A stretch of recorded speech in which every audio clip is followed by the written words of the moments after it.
Hello there, my name is Chang. I'm always climbing, and in this video I want to talk about the things I do that typically help me improve the most. And when I say things, I basically just mean one thing. What is that one thing? Well, that one thing is projecting a very hard climb that I cannot do and I may not be able to do. But through time, perseverance, I am able to do it. And then I'm without doubt, undoubtedly, a lot better.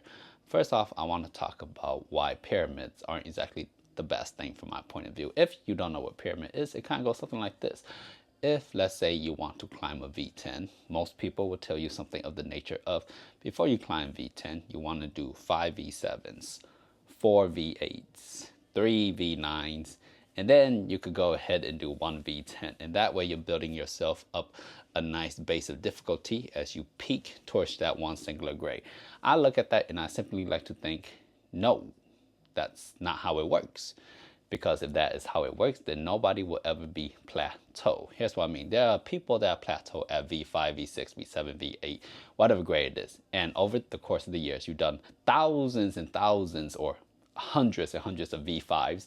And yet, for some odd reason, you're never able to hit that V6. Even though your pyramid is huge and is wumble. It's basically a giant rectangle, but there's no peak to it because you haven't hit that V6 yet.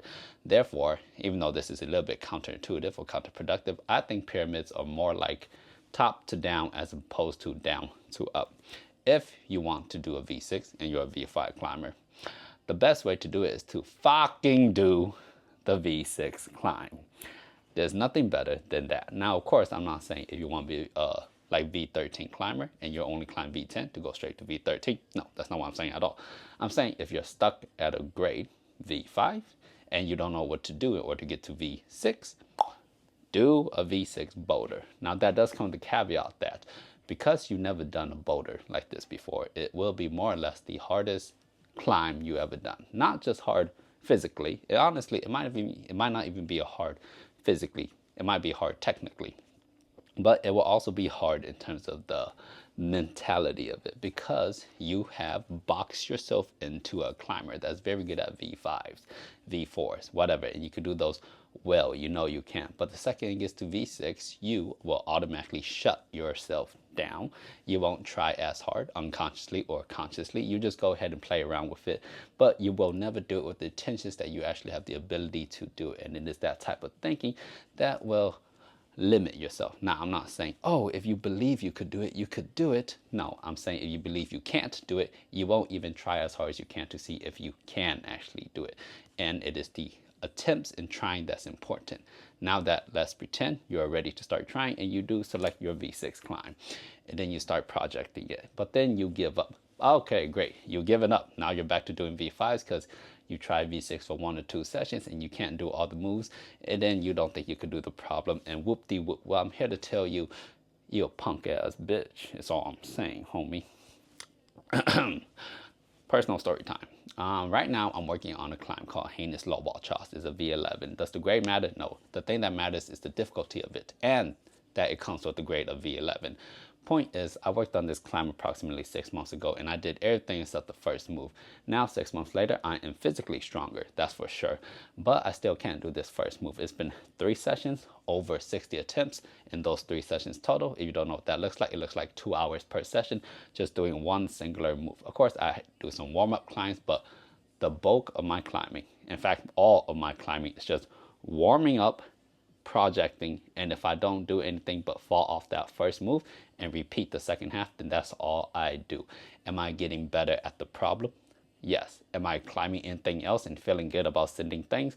No, I'm absolutely not. However, I only do that twice a week. I give myself those 2 days because those are my 2 days where I'm actually trying to become a better climber, and becoming better climber isn't always the funnest thing in the world, especially when you keep falling off of one move that you think you should be able to do, but for some odd reason you just can't figure it out yet. You keep telling yourself it's a physical thing, that you're just not strong enough, but then you think about it and you're like, no, I could hold the end position for like forever. I could hold the start position for like forever. I say forever, but I mean like a very long time. The only problem I'm having now is the transition to it. Now, when you're projecting your V6 or whatever grade it is that you're doing, you will encounter these type of moves where you're like, wow, I've been trying this for a while and I can't do it yet. That's when it becomes more of a mental play. Because think about it this way: a V6 climb is basically just a V5 climb, but a little bit harder. It's like adding another V3 or a V4 to the end of a V5. And if you break it down that way, then if you could do the V4 and you could do the V5, there's a good chance you could do them together or in overlapping lengths. All that's left is to put it all together. For this climb right here, I'm classifying it kind of like this. The first move is a one move V8 that I totally suck at. And the rest is like a very chill V7/8, give or take. But because the first move is so difficult for me, it feels like damn near impossible. In fact, if I do this move, when I do this move, it will be the hardest move I've ever done in my entire career. For me, at least.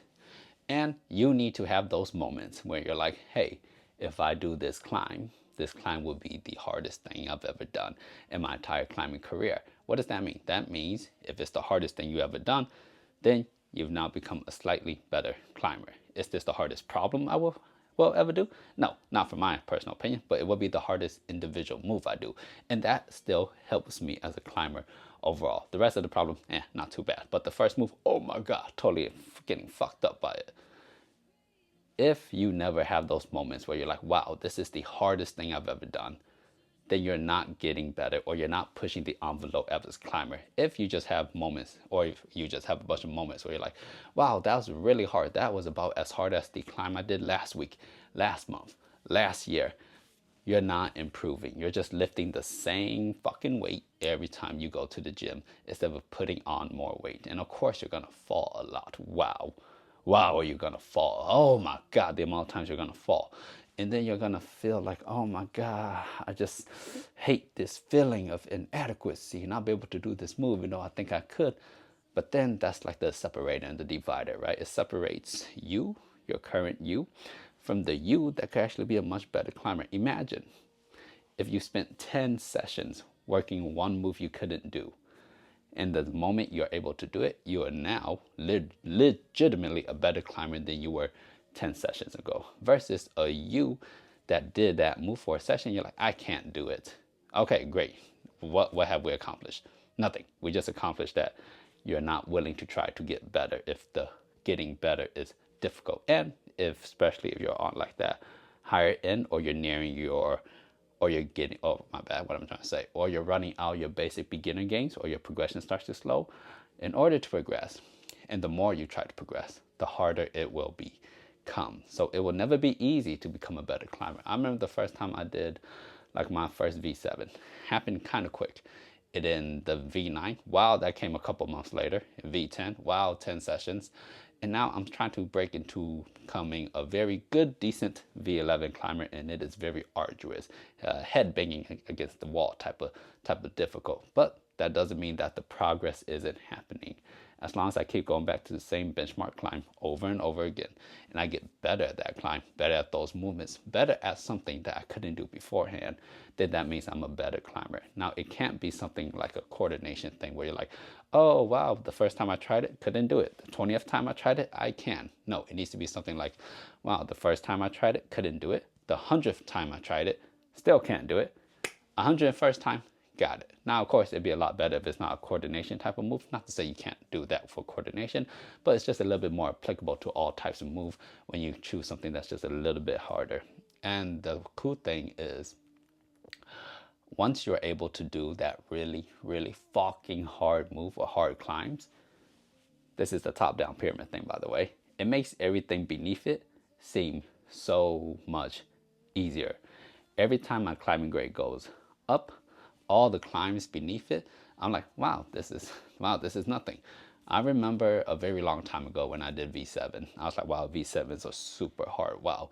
And now I could just flash them like they're nothing. Not to say I flashed all of them, but I kind of flashed like 50% of them.